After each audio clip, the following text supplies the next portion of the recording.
Welcome to Pass the Mic podcast with Kate DeFeo, who will lead our conversation on the topic of improvisation with an important question. Can improvisation create a more productive workplace? My name is Virginie Glanzer, and I'm your host with a million questions. Pass the Mic podcast is about sharing different perspectives on a specific topic, not only to help us expand our understanding of the world, but also to explore new ways of looking at it. Before we start this conversation, let's begin, as we always do, with what I call a tour de table, and have each of you tell us your name, what you do, and why you're interested in this topic. So we are going to try to keep this individual introduction to about a minute. So why don't we begin with Rob? Hi, my name is Rod Sage. Rod. I am the head of digital strategy and programs at Fiduciary Trust Company International, based here in New York City. And why I'm really passionate about improv is that oftentimes when you're a leader in the company, you get fired off with a million questions at any kind of town hall or meeting. You need to be able to respond. And you also need to be able to engage your audience, especially when you're trying to affect change. And improv has really helped with those skills. Very nice. Exciting to hear more. Jamie?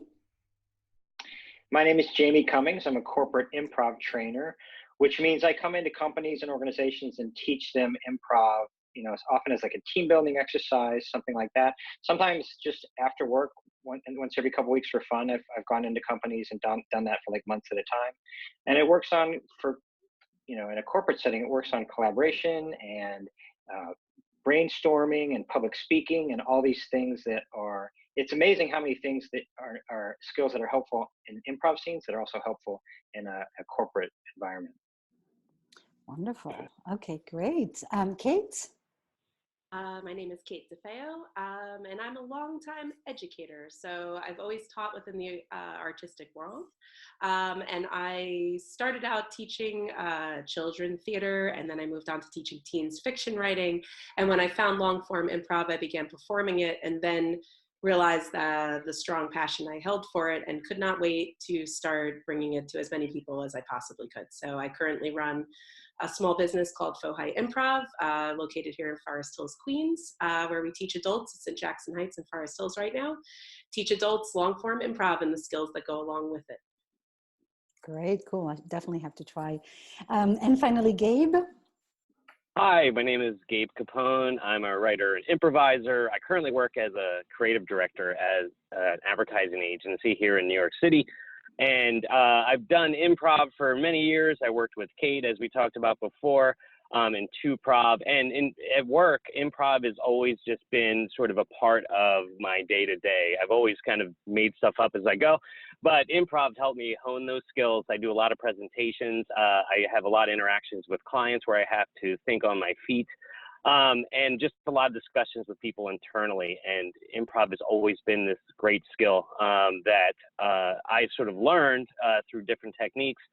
And I just think it's a day-to-day advantage that I have when I work with other people. And I think everybody should do it at one point in time. And improv, when it's done well on stage, I always feel like it's magic. It's this sort of moment where everybody kind of is in this rhythm where they're all just agreeing and building something together. And that kind of happens day to day in lots of jobs, and happens in mine. Wonderful. Wow, that's so exciting. You probably don't know that, but in a past life, I was actually an actress in France, taking theater classes with a renowned French teacher, and his name, I think he's still alive, Jean Cochet, until I made different choices that led me to tech, business world, and eventually in the US. So for that reason, I'm very excited to learn and listen to you four as we discuss improvisation in the workplace. To give some context before Kate leads us into this conversation, Kate and I met at a conference, and I truly enjoyed the exercises that she made us do.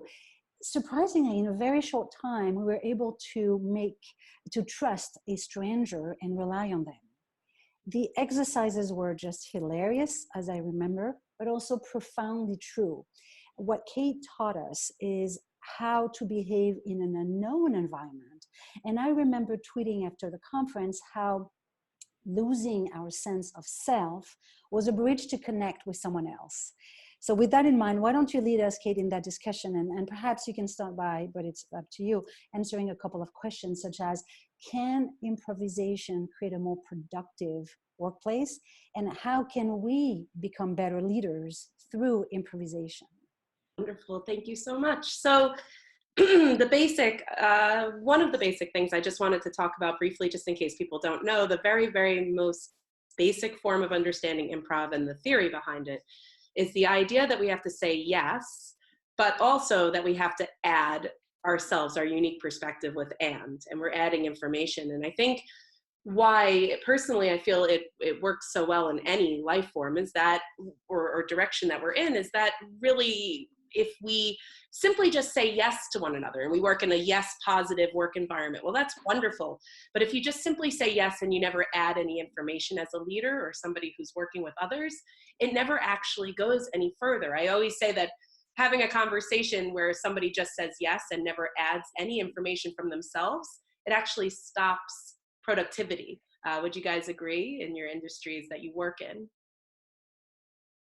Hey, this is Rod. I would agree. It's basically like saying no. Yeah.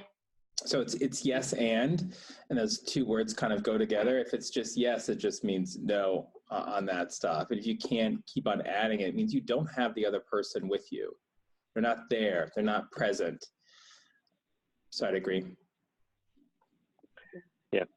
Yeah, Escape. I agree too. I think the yes and the building on things is always something that we try and foster here where I work, and in general, I think once you say yes and, you give everybody an opportunity to sort of help collaborate and create something together, because the first idea out of the gate might not be that good, but there's something there. There's like a nugget there, and by saying yes and building on it together, we can create something that's pretty amazing, and that sort of is just a positive moving forward motion when you start saying yes and to things. Yeah.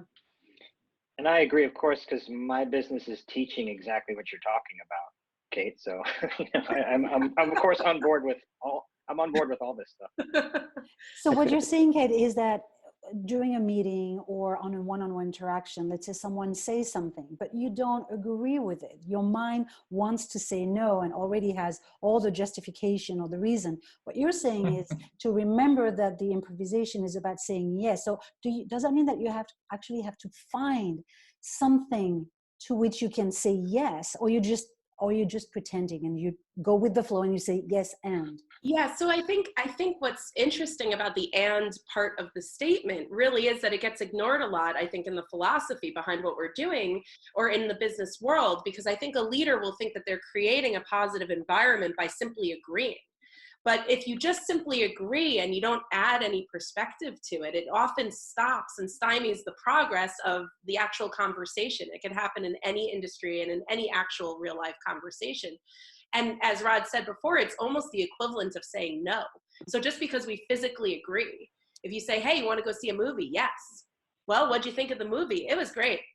And you don't add any information to it to have a discussion, it never actually furthers the conversation. And I think in any industry, in any business, if you don't have somebody who's receptive to the idea at hand and yes and it, even if they don't agree, like Gabe said right out of the gate, there might not be the best idea. But if you just immediately shut that down or just yes it and say, yeah, that sounds great. Well, it doesn't really actually develop, does it? And it's the equivalent of just sort of shutting down the idea behind what could be developed. And in Rod and Gabe's world, I'm actually very curious, like in what ways do you feel that improv has helped both of you in your respective industries? Because you do both do very different things. So I'd just love to hear a little bit about that from both of you. Rod, you first.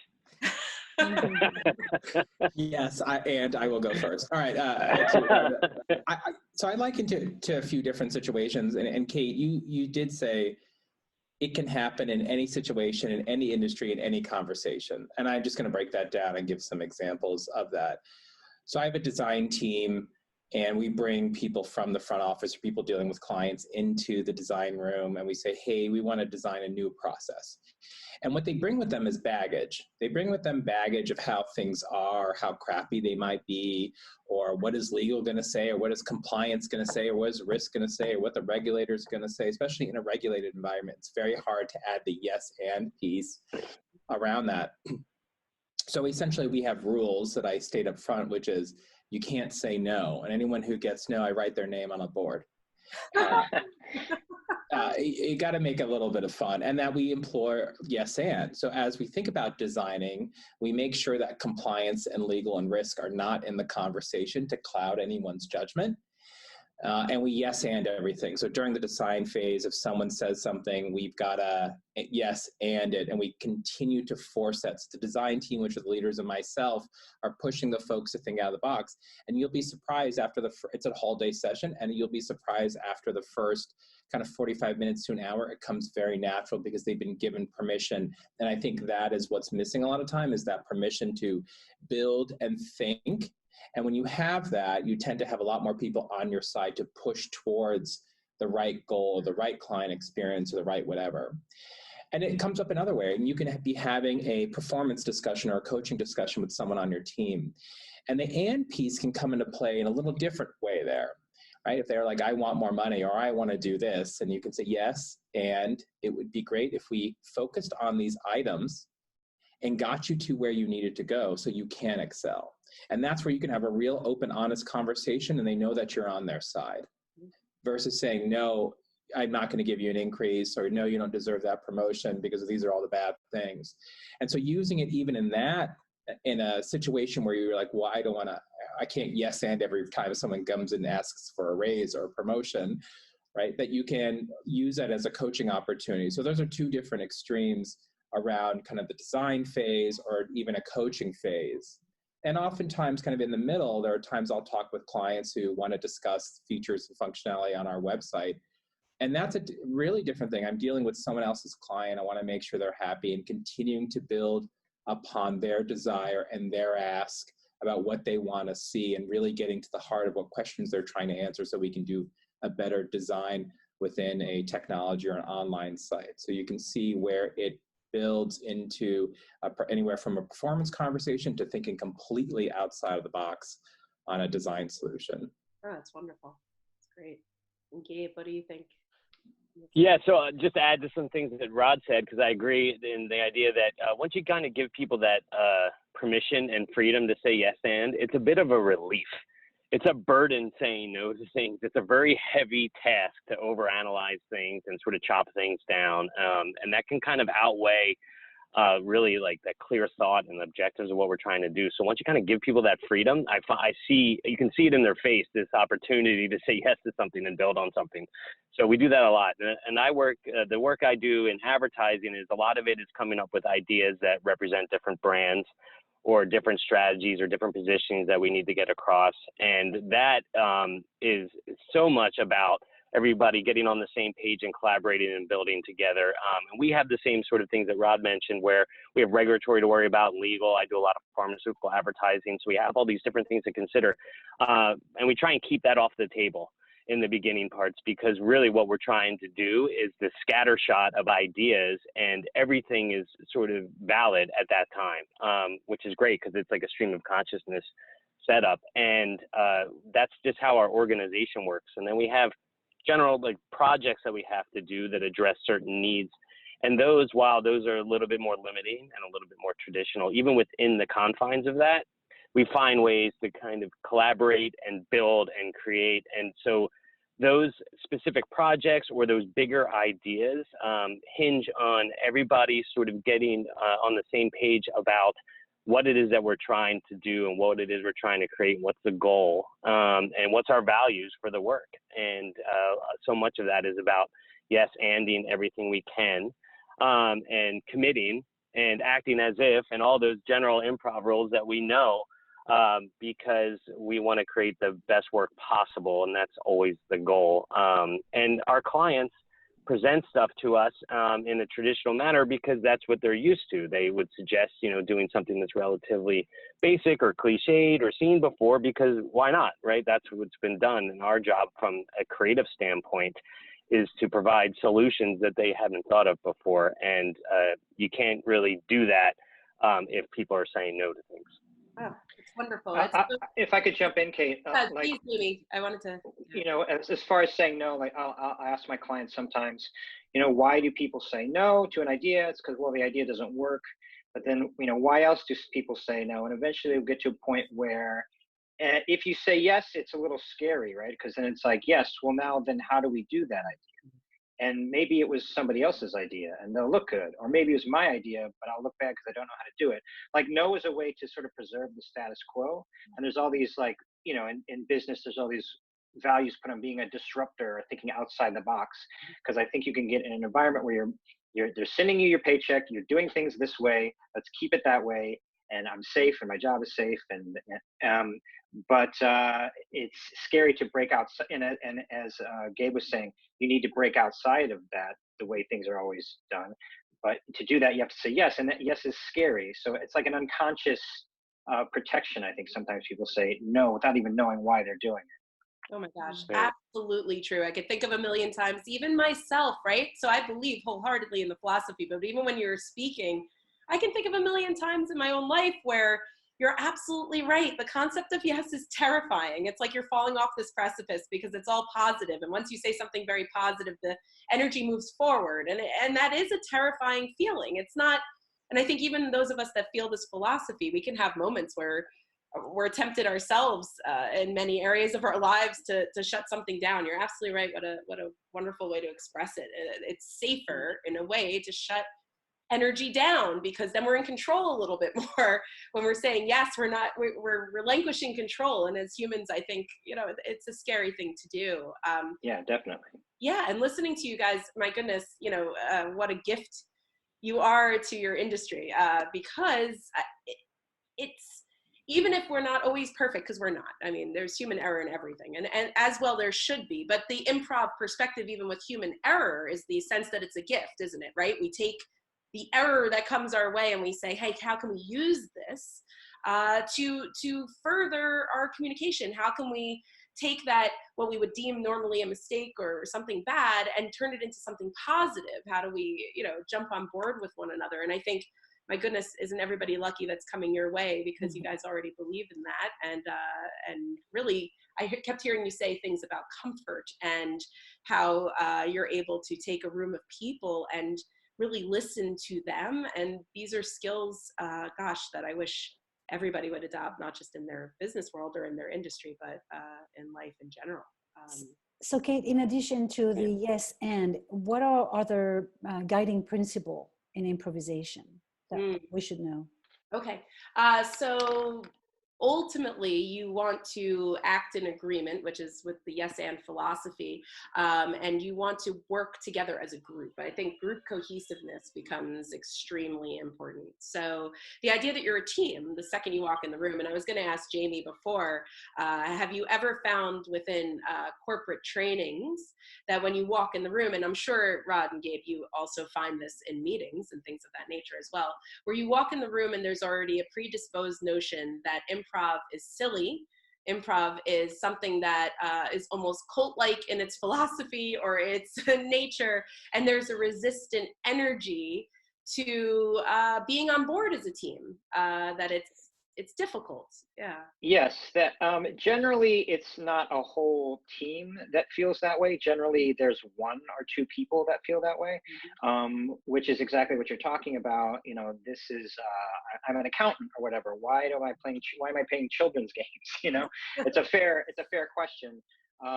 But generally, the thing that's magical about it is it's fun. So if you're doing something and everyone around you is laughing and everyone around you is making eye contact and making connections, it's usually easy to sway that person to notice, well, I'm the only one that's not able to play these children's games, you know, and I'm oversimplifying. They're not all children's games, but many of them, you know, we do play sometimes children's games because there's a sense of play. Yeah, it's Yeah. play-based. Yeah. Mm-hmm. Yeah. So generally by the end of session, everybody has had a good time, and everybody at least understands one point that you've made as far as saying yes. And as far as, you know, Virginia said, the tenets, like yes and is very important, but also you're teaching beginning improv students listening.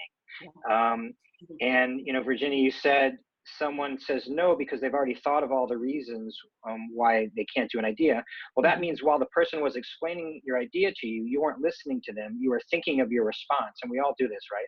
We're thinking of how we're going to answer while the person's still talking to us. And if you're doing that, you're not listening still to what they're saying.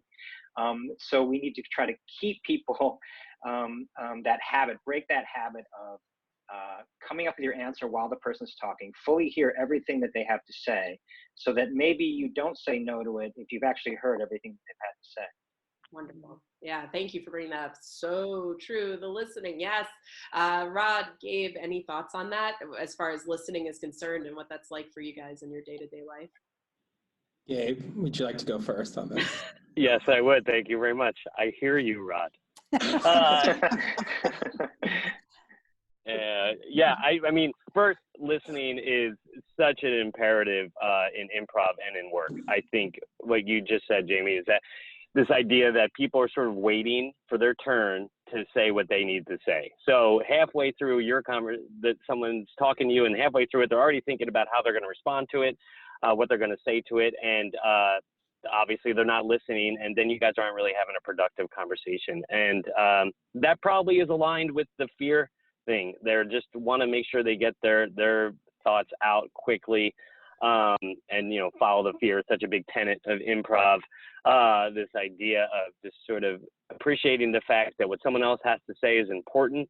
You need to hear it, and then you can provide a really positive response. And there's a lot of people are saying lots of different things, and they're giving you all these little nuggets of information, and you're going to miss it if you're not listening appropriately.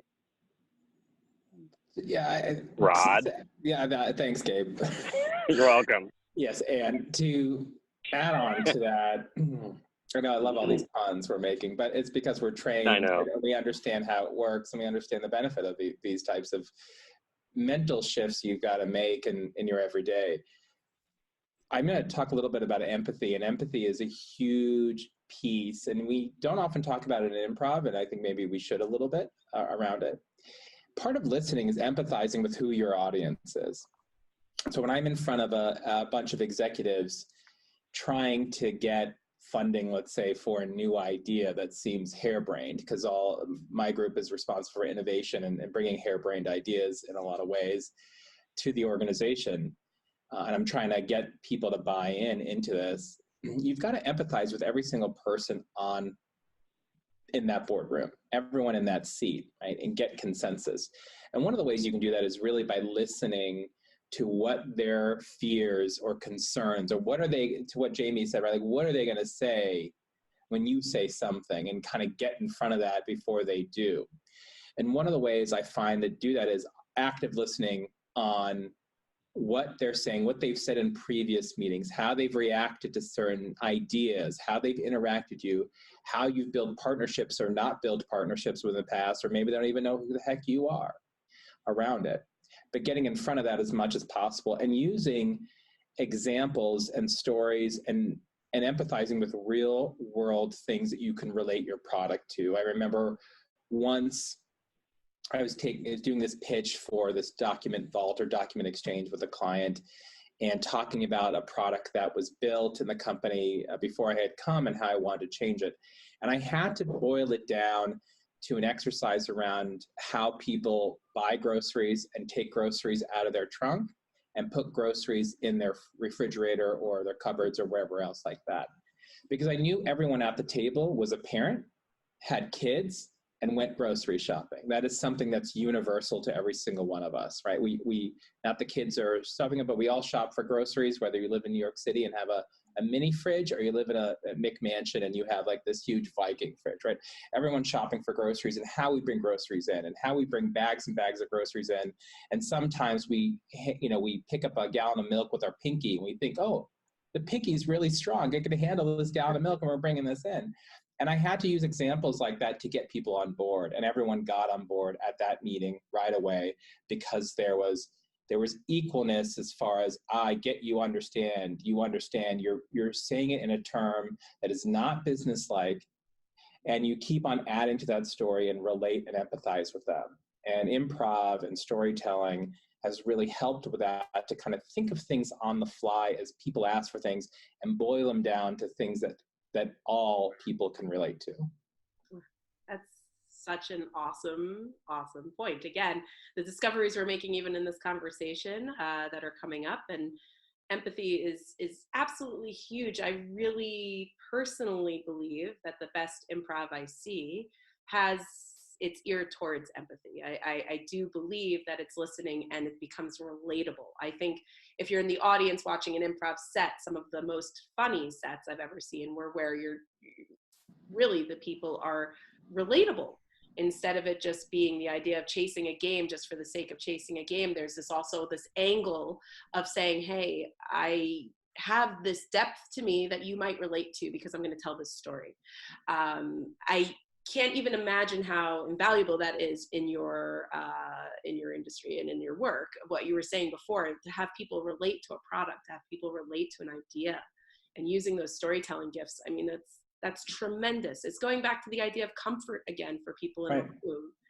And you mentioned something too, and I don't mean to shift the discussion, because that's also wonderful. And Gabe and Jamie, if you have some insight on the idea behind empathy, also being involved in all of this and how this could help your various industries. I mean, that could be a wonderful insight before I hop into something else you guys keep talking about. But go ahead, Gabe. Do you have anything? You're kind of nodding like, yeah. Yeah, well, because I completely agree. I mean, so much of that is about respecting the other person, and not only improv on stage, but like when you're working with people, you have to be able to invest in how people feel and think and their opinions, and you gotta be on the same page about that. So much on stage when we do improv, it's about saying yes first, and then you just play, right? And that's what one of the teachers had told me at one point. He's like, just say yes and then just play. And you're like, oh, well, that just makes it sound like it's so easy. But you're just investing in whatever that person has said or whatever you have said, and you guys are building that together. There isn't, someone says, okay, well, I'm painting some gigantic wall. That's what I'm doing in this room. And then if you said, no, you're not, you're throwing something at it, whatever. That disagreement messes it up. You just have to invest fully. And a big part of that is being empathetic. Like Rod said, you have to sort of appreciate and understand where someone else is coming from in order to create anything, I think. Yeah, and I think just to add on to that, sorry, Jamie, is that oftentimes what we find funny in comedy when someone's doing stand-up or improv, and Kate, you alluded to this, but I just want to hit it a little bit more, is the everyday things that happen to all of us, and really voicing that, and voicing that frustration, or voicing that happiness, or voicing what's in your mind. It's not the elaborate, right? Elaborate is sometimes hard to imagine for a lot of people, but the commonality and the funniness of just being alive in general, right? That's where you hook people into it and empathize with it. Yeah, that's interesting, because we never teach in any improv class that I've ever taken or taught. No one ever talks about, all right, this is how you're funny. So do these things to be funny. This is a thing you could say that might be funny.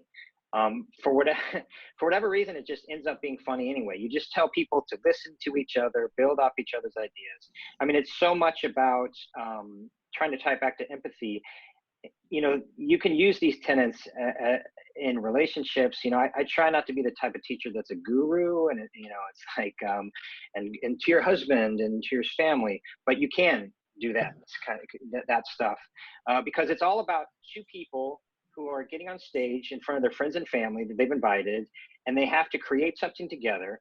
And so they have to get on the same page. It's so hard to get on the same page. So you have to really listen. What's the other person trying to say to me? Even if they're not directly saying it, can I sense what's underneath what they're saying? And can I agree with that? And so that is empathy, right? trying to see where the other person's coming from. Yeah, so I've never thought of empathy as something to teach, but it makes sense to me. Yeah, So, I think, oh, go ahead, Virginia. Sorry. No, I love this is where it's going, because it's really, to me, about how do I implement it? What's the practicality of it? So can we discuss a little bit about how do you implement improv in a team, in an organization? Do you just, is there just one person coming up and saying, okay, from now on, these are going to be the guiding principle every time we do a meeting, whether it's a 2 people meeting or 10 people meeting, whether it's a weekly, a brainstorming session or strategic meeting? Is it one person saying, we're going to use principle number 1, yes, and principle number 2, we're going to be playing and come up with a few games? Or are there skills that you can teach employees and your teammates? I guess Rod or Gabe, as far as meetings, well, I'm looking to you guys mainly because with meetings, I feel like for Jamie and I with teaching, not that the same things don't apply. I think they do. I think as far as teaching, it's true. What Jamie was saying, it's not that we're a guru on it, but I do think that the exercises we probably choose and the lesson plans we choose in order to help in the exercises all have their tenets and their basis in the rules. So the idea after, let's say, an hour of certain exercises or ideas with people that do not know improv at all, what I'm looking for are the basic tenets to be applied that we're talking about. I might start out by introducing an exercise saying, okay, you might, this will be the basis of what we're going to listen for, or I might just teach the exercise and then at the end say, well, what did you feel? What did you notice during the course of that exercise? What happened? And a lot of people will open up, and be very eloquent in saying, well, I now understand that if I say yes to this, or if I add something to this, I'm relating to somebody. Or if you have somebody go up and do a rant and they're ranting about the subway system, everybody in the room is actively nodding their heads the entire time. They can't wait to speak because suddenly it's become a relatable point. So I can think of many, many ways in teaching, and Jamie, I'm sure you could speak to this as well, where the exercises we choose and watching people having a group do them together, by the end is conducive for conversation, and they're sharing what they're experiencing in that moment. And that's how they learn to apply the basic tenets of improv. However, I'm not sure for Rod and Gabe in a meeting what that looks like or what that feels like for you guys. I was once told by a boss, very smart boss once, and I kept this with me for a very long time. And I think there's a common thread between teaching and being in front of meetings and guiding people, because you're guiding people regardless, is that you only have control over yourself. You only have control over yourself. And that spans in a lot of ways. You don't have control of your partner or spouse. They're going to do whatever the heck they want, regardless of what you say. You don't have control of your boss. They're going to do whatever they want. You don't have control of your clients. You don't have control of your team. But you have influence on all those. And you have more influence on your team because they're your boss, or you're controlling their destiny in some way of where they want to go, than you probably do your partner or spouse. So I've always kept that with me, as I only have control over myself. So how do I influence? Well, I've got to start, right? And I've got to be consistent and diligent. And when you look at performance plans on people or giving them the annual review, I always look at how consistent are you with delivering them, or how consistent you are with your attitude or anything else like that. It's not just you did one project great and the rest of the year, the rest of the 11 months, you're a mediocre. It's consistency. So I've got to be extra consistent in the yes and part and leading, and then showing others, and then they will start doing that and adopting that, and then it becomes a lot easier. So to me, it's no different than in teaching. I've never been a teacher, but I've seen you do it, in the sense that you have to get them there, and you have to show them how to do it. And finally, someone will catch on, and then the next person will catch on, and the next person will catch on around it. But again, you only have control over yourself and influence over others. Gabe? Yep. Yeah. I didn't have the same boss, but that's a good one. I like that. I wish I had him. Yeah, so it really depends for us. You know, a lot of times I'm running a lot of brainstorms and ideation sessions, as we call them. And the big things are that there are no bad ideas and there's no judgments. And so what you do when you kind of say that to people when they walk in the room is it kind of gives them this sort of feeling of like, you know, you see this, what happens with people in the room when you're kind of coming up with ideas. They'll say, oh, what about, and they don't say it because they've already started like judging that idea. They already are worried about what someone else is going to say about that idea. They're worried that that idea is not good enough. And there's all these questions. And I try and open it up where it's like, no one's going to question your thinking. You can say whatever you want, whatever comes to your mind. In fact, please do. And we're going to write it down. And then, you know, you go back around and you figure out if that idea has merit or if that idea can grow or if it fits with our position and strategy and all those things. But I really want people to be able to say what's on their mind in the moment and not question themselves or not question their thinking, because I think that happens a lot because people get scared in meetings sometimes, especially when there's people in the room that have more seniority or more experience. They're afraid if they say their idea that somehow they're going to be looked upon negatively, and that's just not for me. So I'd rather people say what they're thinking, and there's no bad ideas, at least not in the beginning. Eventually they might be bad, but in the start, there's no bad ones. And I always tell people that, like, you know, not 100% of this stuff applies to the corporate world. You know, I had a guy come up to me, like a homeless person, this is in real life, and I thought he was going to ask for money, and he asked if him and his family could come live with me. Now, obviously, that's not something that I can say yes to, or I mean, I'm not comfortable saying yes to it. There are things that you can't say yes to in real life and in the corporate world. But as a teacher, I'm always just hoping that everybody takes away one thing that, even if it's personally to them, they find that they can use. Like, we work on so many different things in improv exercises, and one of them is a mirroring exercise where you make eye contact with the person and you act like you're a mirror image of them. And some people are very uncomfortable with that, but it works on, you know, using your body, also observing somebody else's body language. And in Virginia, the workshop that I did that you were at, a woman in my group said, I realized that I don't like making eye contact. I'm never looking at the person. It makes me uncomfortable, and I'm always looking down, and I really need to make more eye contact. So I feel like, boom, my job is done. If that's the only thing she takes with her, you know, from my workshop, that's great and that's helpful. And I also tell my clients, everybody's working on something different. Some of these exercises, you might think, oh, this is super easy, I know how to do this. And you might think, oh, I hate this, I don't like doing it. And it's to figure out, as far as follow fear, Gabe said, what scares me, and I should go in that direction and do more of that. Because the more I head in the direction of that fear, the more I do it, it's not going to be scary to me anymore. So you just talked about the limits of improvisation philosophy for the business world. Can you talk a little bit about how far can you go? Where does it stop? Is there limits? Well, I think for me, I'm always asking my clients, you know, because I'm not an accountant. So if I'm working with accountants, I couldn't, you know, exactly tell them how everything can be applied in every situation. But I'll do an exercise and I'll be like, how does that apply to what you guys do? And I'll be like, oh, I was in a meeting yesterday, or that reminds me of talking to a client, the client's saying no. So I'm not really sure where the line is. I think it's just a matter of, like, you try some of these things and see if they work. And yeah. I agree. It feels limitless to me. I mean, in the sense that if you create an environment where people feel free, and I was thinking when you guys were talking about that, this idea of, Gabe, you want to have everybody come in and feel comfortable. Rod, you're trying to make people feel comfortable.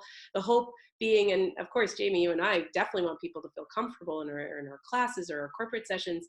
We're looking for comfort, and we're living in a world where I'm not exactly sure we're told it's okay to speak freely all the time for various reasons. You know, I was thinking before, this is saying a lot of things have come up, but we were talking about traditional ideas of business. And Gabe, sometimes I still think of your job as like Mad Men. You know, my relationship with the advertising world is through Don Draper, which is probably an unfair viewpoint of advertising. But you were saying before, like, I'm drinking whiskey right now. Traditional means of industry. You know, my perspective, since I don't work in the field, is just that, you know, I think of ways that it must have to adapt and change to today. I mean, it's got to be a different industry. Rod, you too. I mean, you're in the financial world. Like, again, these are industries that in my mind I have an image. And and I like sure it's adapted and changed. Yeah, I don't consider myself a boring person. I mean, Gabe and Kate, you know me, you might think differently, but I work in the financial industry. I hope none of my colleagues are watching at the moment, but it's a boring industry. It's not fun, and especially nowadays, it's completely not fun. But you can have fun inside, right? And it's about what you do inside the company and how you make people and give them permission. And I think the other thing in the corporate world, and Gabe, I don't know if you experienced this, but I work for typically large corporations. My previous employer was 300,000 people. This one's about 10 to 11,000 people. They're huge corporations. And sometimes it can be very hierarchical. So when someone's in the room and someone higher than them is also in the room, it could be a reporting structure or not, just that person has positional power or something else like that. It hinders that comfortness. And you've got to really push it. Again, only having control of yourself and influence on others, right? So you've got to kind of put yourself out there, willing to take a few lashes here and there, and eventually people will understand and get there. It's no different than any other thing that's been tried in any type of world or any new product that came out, right? iPhones were new. Let's just go back there. People had to transition to that, right? And get used to that, and get used to a new way of doing things. And now you probably don't even see a rotary phone anywhere unless they're trying to make fun of, you know, millennials or something else like that in some kind of commercial. But again, you gotta willing to take a few lashes out there. You've got to read the room. You got to read the hierarchicalness of the business or lack thereof. And really, people just want to be themselves at the end of the day. So what kind of culture does that create for a leader team that is willing to, you know, that listens to this discussion and say, you know what, I want to try. What kind of culture should they be having? Or, you know, can you talk about culture and this philosophy? Well, I was just thinking, even for myself, I know this, I was thinking while we were talking about comfort level, you know, so with improv, because I try to say that everybody should walk in a room and we're going to try not to offend and not to be offended, right? Which is a really hard thing to say, but the truth is that things will come out. If we're telling people to be free, we're telling them to take a chance on being free, but then there's a risk involved for people that actually speak, and maybe something will come out that's unfiltered, right?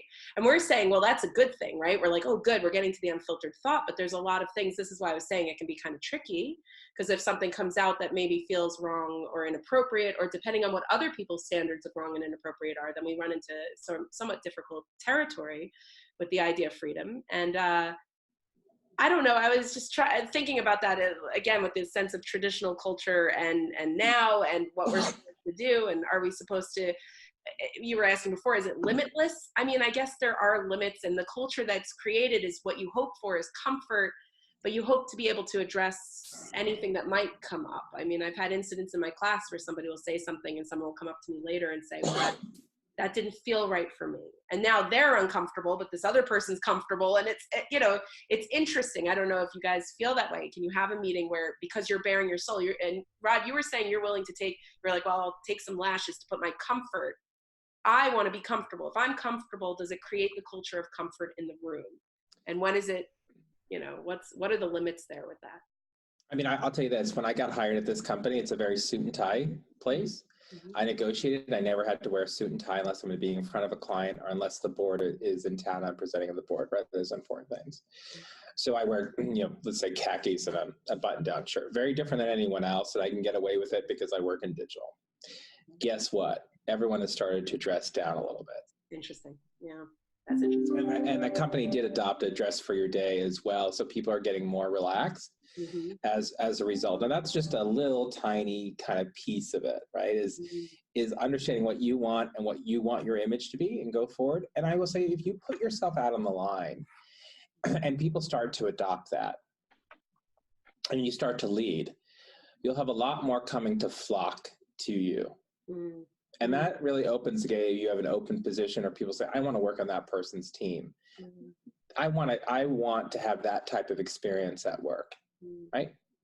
And that's another benefit. So is it limitless? I'm sure there's some things, so as you bump up to regulatory rules or things like that around that, but it's no different. And I go back to kind of performance review for some reason, but if someone is consistently delivering, consistently outperforming, and they mess up once, you're way more accepted to letting that brush off. Mm-hmm. Mm-hmm. Right? So if you're constantly fostering that and you start to build that culture, if you've got to say no or got to hit the yes and reverse that for some reason, people understand it's for some other reason. It's not that you don't want to or don't need to, you don't have the desire to. Again, it's consistent behavior. And people think about how dogs are trained. And I don't think, you know, we're animals just like anyone, just like any other animal there. But dogs are trained to not pee and poop in the house by consistently making sure they go outside. They have a consistent schedule. They're consistently disciplined. They're consistently rewarded. They're consistently given treats as they go do those right things. And then they learn that behavior. And then it's on autopilot. And we are no different than that from a behavioral standpoint. As someone who is potty training a toddler right now, I can totally agree with that statement. I just got done training a puppy, so I get it. That's where it comes from. It's interesting, Kate, that you said earlier that, and you repeated it over and over, that you were looking for comfort. Yeah. Before, you know, creating a comforting environment so people could express. As an attendee, when I did this workshop, JB and you, I was very uncomfortable. Mm-hmm. Mm-hmm. And I thought you actually did that on purpose. To me, improvisation is uncomfortable. Well, and yet, as practitioner, you keep insisting on the fact that you are actually creating a comfort zone. Yeah, I'd like to speak to that. I think it's the idea of being comfortable with being uncomfortable. There's a lot of oxymorons with this stuff, right? But you know, like you said, how does it apply to a company? Like I've not worked for a big corporation, but I can tell you what it's like to be on an improv team, because Kate and I both perform as well. It sounds like Gabe has performed as well, and maybe Rod as well. If you're on an improv team and you've been together for a while and you're a good improv team and everybody's following these principles and supporting each other, there's a trust that builds. That's very strong. You know, you can trust these people because you're going out in front of an audience and nobody knows exactly what they're doing, but you have to do it together. And it can feel a bit like a family.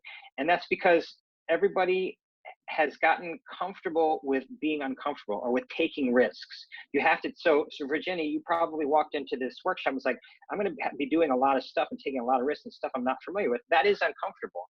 Right. But the more you can take risks and push yourself to follow the fear, and this is going to scare me, but I know it's something that's helpful to do, the more you can walk out in front of an audience. And I'm still a little bit scared when I walk out in front of an audience, and I don't know what's going to happen, but I'm comfortable with that. It's hard to describe, but I'm comfortable with doing that because to me it's exciting and it's fun to face the unknown, especially if you're facing it with people that are all on the same page and you're like, they're going to help me face the unknown tonight.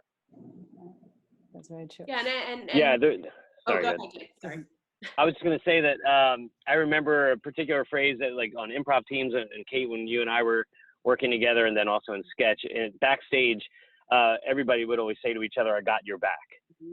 They would say that before we ran up on stage. And I remember that phrase, and I would say it to somebody, and just feeling incredibly comforted with the fact that, like, I'm going to go out there and, like, improv is not a lonely endeavor. You know, stand up is more that way, where you're sort of up there on your own and you're preparing. But improv, you're in this group together, and knowing that you can take risks and chances and do things, and that the people that are up there with you, whether it's on stage or it's in an office or a company, whatever it might be, knowing that people got your back is an incredible relief. To be able to just go out there and try things and do things and be yourself. I've always sort of remembered that phrase, and for maybe 10 years of like doing improv and sketch, that was with every group that I was on, someone would say that, and we would say it to each other, and I just found that to be so rewarding and comforting. Very nice. Well, so as the timekeeper, we're about to come to the end of the hour. So first of all, I want to thank you, everyone, for this insightful conversation. We can speak for hours, and we're just scratching the surface, right? But I'd like to end this discussion the way it began, with a tour de table. One of the promise of this podcast is that there's too much talking and not enough doing. So let's pass the mic and tell us what you've heard today that will inspire you to start doing something differently than the way you did it prior to this conversation. And this might actually more apply to me than you as a practitioner, but you may want to share anything that you want to leave the group with, or any person, you know, if you want to share also things around how do you push yourself to go beyond your comfort zone as a practitioner of improvisation. I'd be curious to know what it means for you.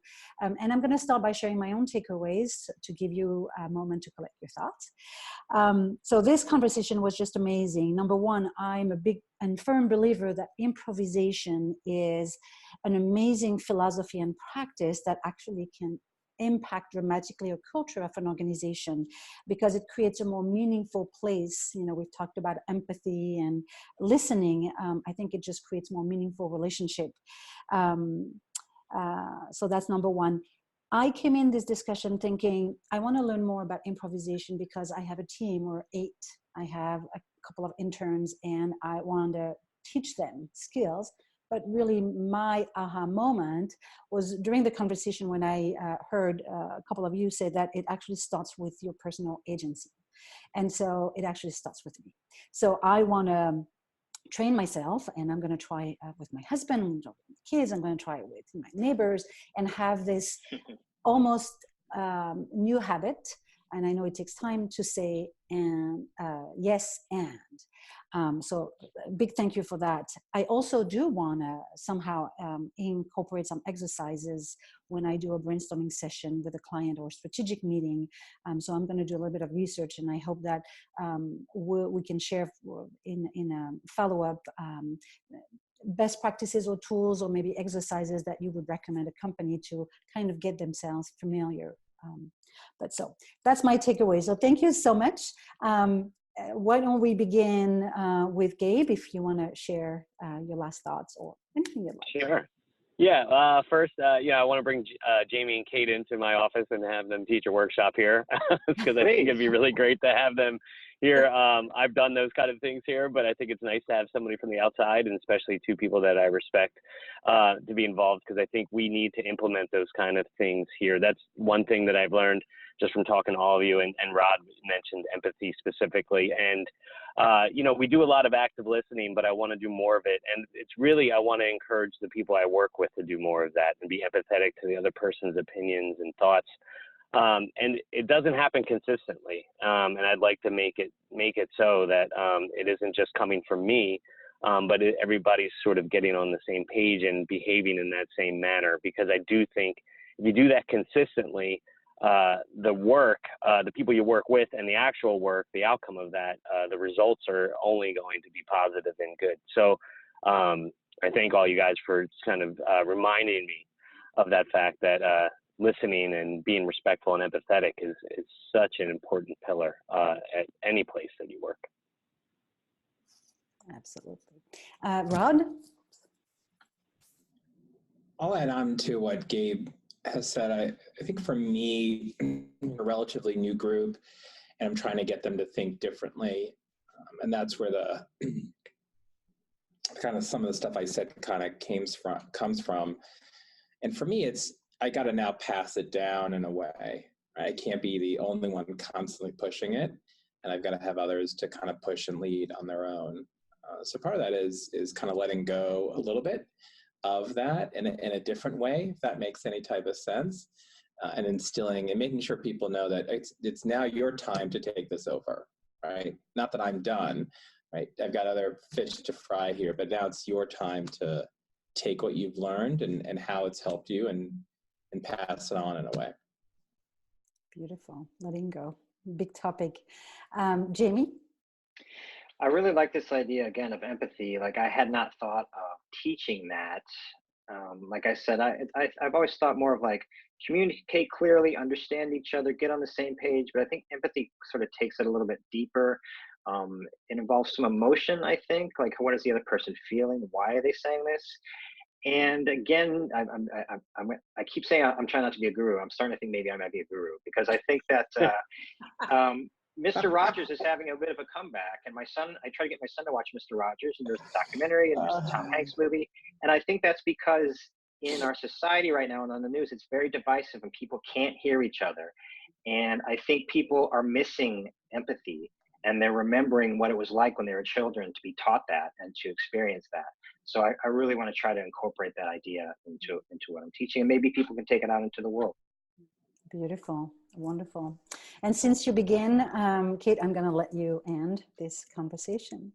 Yeah, I'm going to piggyback on what Jamie just said. I mean, in thinking about what you guys were highlighting through the conversation, it also was empathy that just stood out. It was using that actual word. And I agree with Jamie. I don't know if we actually sit down and think about that point coming across, but how we could take it and add that angle into our teaching. The idea that we should be relating to one another on this human level. I often do hope that a lot of these exercises go out and that people use them in ways to connect. And similarly, I'd like to continue to follow my own fear. And in listening to you guys, there are lots of things I'm fearful of. I was anxious before getting on this conversation. And a lot of times for me, I think in starting my own business, it was a huge leap of being absolutely terrified to say, well, what happens if I just throw out a class and see what happens? I want to continue on that path. I mean, it's been tremendous to follow my anxiety and hope that even if I kept saying, what would be failure for me? And that there is no such thing at this point. It's doing all of these experiences, whether this podcast or teaching or whatever it might be. I'm learning so much by listening to everybody who's coming in contact with me. I can't tell you enough how important it was to listen to each of your stories about your days and what you'd like to do. And similar to Jamie and being a mother, I'd like to, hope to teach my children these important rules as well. And Virginia, I know that's another conversation we were talking about having is improvisation as a parent and what it could do with relationships and also intimacy and partners. So it's something to tie into and think about further. That would be a wonderful discussion. And when we talk about empathy, we're having another episode on social media and Gen Z. And I think this is really going to be around having empathy for them in various ways. So I'm just thinking about that. Great, wonderful. Well, thank you so much. And I also would like to end by asking viewers and listeners to like this video and subscribe to our podcast. And actually tell us, what do you think? Can improvisation create a more productive workplace? So you can leave your answers in the comment. And again, thank you so much, everyone, for your time. I really appreciate it. Thank you. Thank you. Thank you.